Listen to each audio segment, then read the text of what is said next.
Hello everyone, and welcome to this lecture about IV fluids.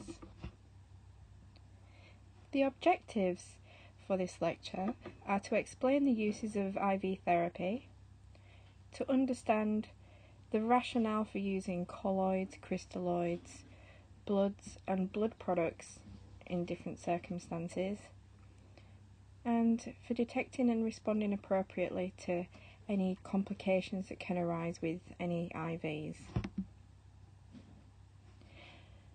So, there are many different uses for IV fluids in the acute setting, and this includes to establish or maintain fluid and electrolyte balance, to administer medication continuously or intermittently, to administer bolus medication, and to administer fluid to maintain venous access in case of an emergency.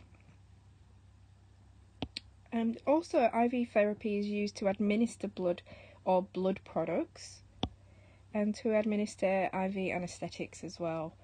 In fact, you cannot go into surgery nowadays without really having an IV in situ.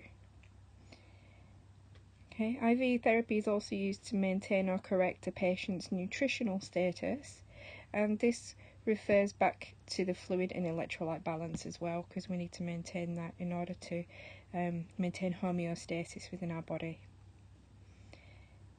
IV therapy is routine, intraoperatively and post-operatively as well, with the most common IV fluid in the surgical environment is Hartmann's, and we'll discuss why shortly.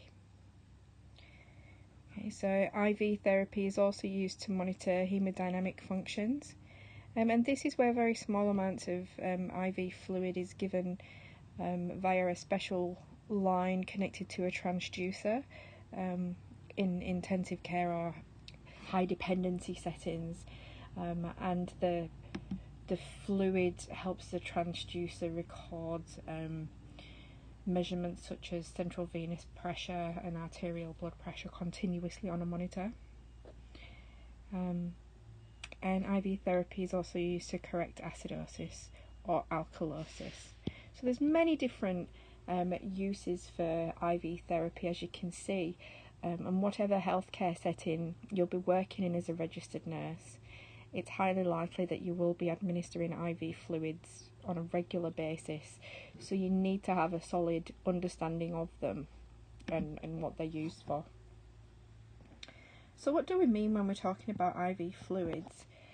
Well, there's different types of IV fluids. Okay, so we have crystalloids, which are the most common type of IV fluids administered, and then we've got colloids as well, and we've got blood and blood products. And the type of fluid that's administered does depend on what's wrong with your patient. So let's have a look at these in a little bit more detail. So first of all, we'll have a look at crystalloids. So crystalloids are water with electrolytes that form a solution that can pass through a semi-permeable membrane, and they move rapidly from the intravascular space into the interstitial space. And they usually remain in the extracellular fluid for about 45 minutes. And they are the most common type of IV fluid administered in the acute setting. Now, there has been some debate in the literature as to whether they should be used for fluid resus or not. And we're going to answer that question shortly.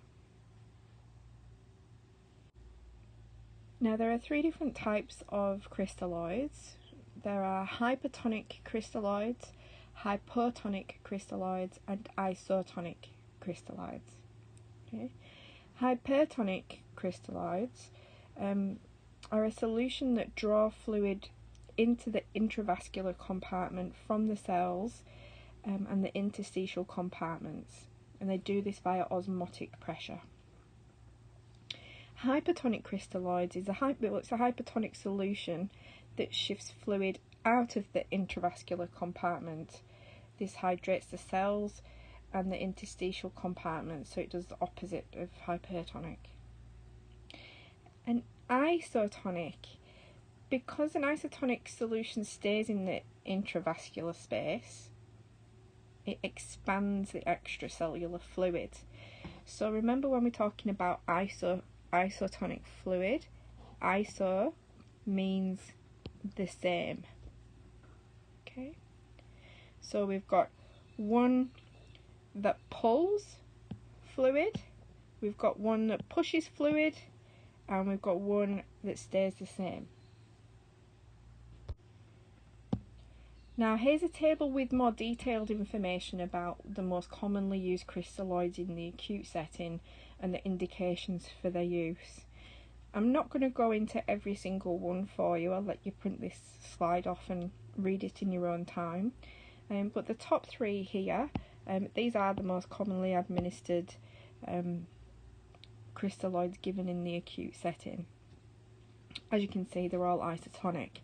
And there's different indications as to which one should be used. So 0.9% sodium chloride, stock standard IV fluid, given for many different reasons, including shock, hyponatremia, which is low sodium levels.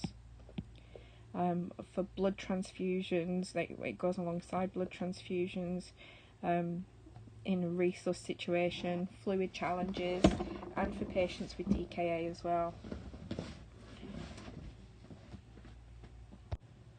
Then we have dextrose, 5% in water.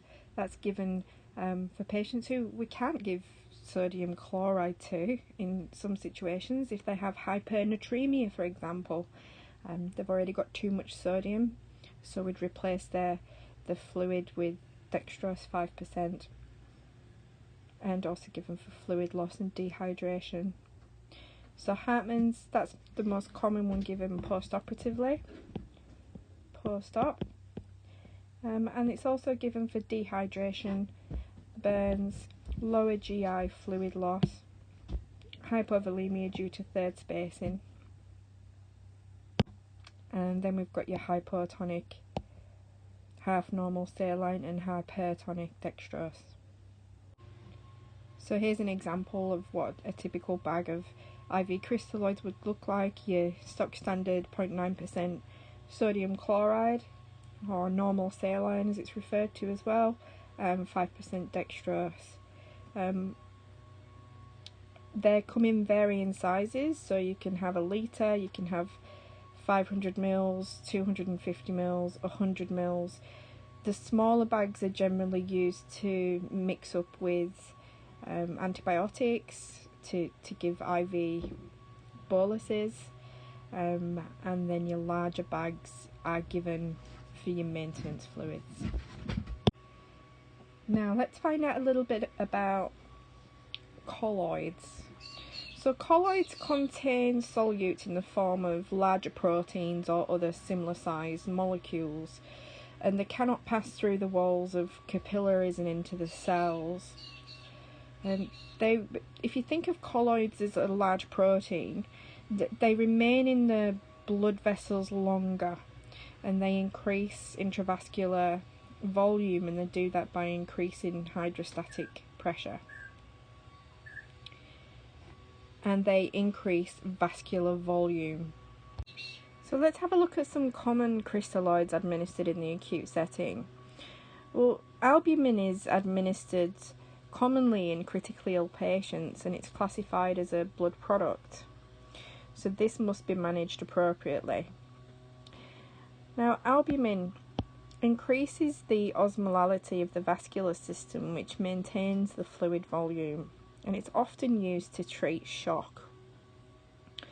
It comes in two different concentrations, so we've got the 4% or the 20%. And the one that we give depends on the extent of the patient's injuries. Oh, smiley face.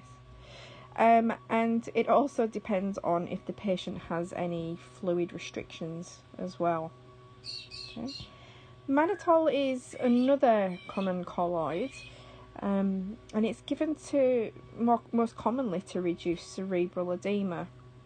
So it's given in more specialised areas such as the emergency department, intensive care unit, and neurointensive care units.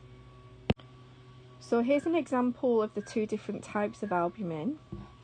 So the 4% here is great if your patient is not fluid restricted. As you can see, it comes in a 500 ml bottle. But the 20% option would be a lot better if your patient is fluid overloaded in their interstitial tissues.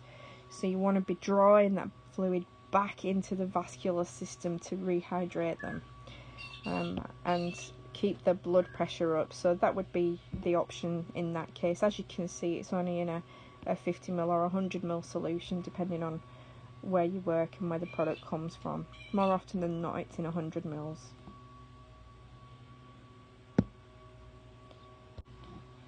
So there's many different types of fluid as we've discussed, but what different type of fluid should be given to patients suffering from hypovolemic shock? It's always been thought to be colloids.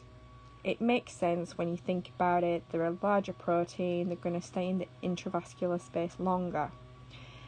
However, a major worldwide study was conducted between 2003 and 2012, and this tested whether the use of colloids compared with crystalloids for fluid resus altered the mortality in patients admitted to an intensive care unit with hypovolemic shock. You can read the finer details on this slide, but basically the study found that there was no difference in the 28-day mortality rates, which was quite surprising. So ultimately, the fluid of choice for your patient will depend upon what the doctor orders. Now, another type of IV therapy given in the acute setting is the administration of blood and blood products. So there's some different types of blood and blood products that would be administered depending on what's wrong with your patient. So there's FFP, which is also known as fresh frozen plasma. And this is the liquid part of the blood, and it's often used to add volume to the blood system after a large loss of blood. And it can be used to treat some bleeding problems as well, because it includes clotting factors.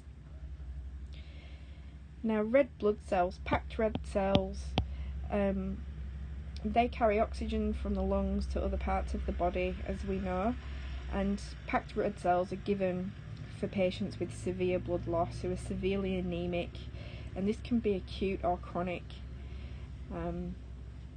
A blood transfusion is often used to treat blood loss from trauma and surgery as well. Now, platelets. So platelets help the blood to clot, and platelet transfusions are given when the platelet count is below normal, and this is very common in critically ill people. So platelets are often given in an intensive care, high dependency, emergency, or a theatre environment. If the platelet count becomes too low, our patients are at increased risk of bleeding, and that's why they would be given a bag of platelets. Now, as a registered nurse, we must be very cautious when administering IV therapy, as it can lead to many different types of complications, some of which can be fatal. Okay, so we can have local complications such as extravasation of the IV cannula. And we can have phlebitis and a bloodstream infection as well. So phlebitis is one of the more common things that you do see in an acute setting. And it can be, it's up to us to identify it early by doing your PEVIS score, and it can be nipped in the bud before it does get too bad. Fluid overload is another severe complication, and unfortunately this does happen in the acute setting with patients who are acutely unwell. So fluid overload can lead to acute pulmonary edema, and this is when there's too much fluid in the intravascular system, and the hydrostatic pressure pushes the fluid into the patient's lungs, and they in effect can drown to death. Now, it can be treated if it's identified early, but we want to avoid putting our patients in that situation in the first place. Okay. Another complication can be electrolyte imbalance. If we are given an incorrect amount of electrolytes, it can lead to cardiac arrhythmias and death.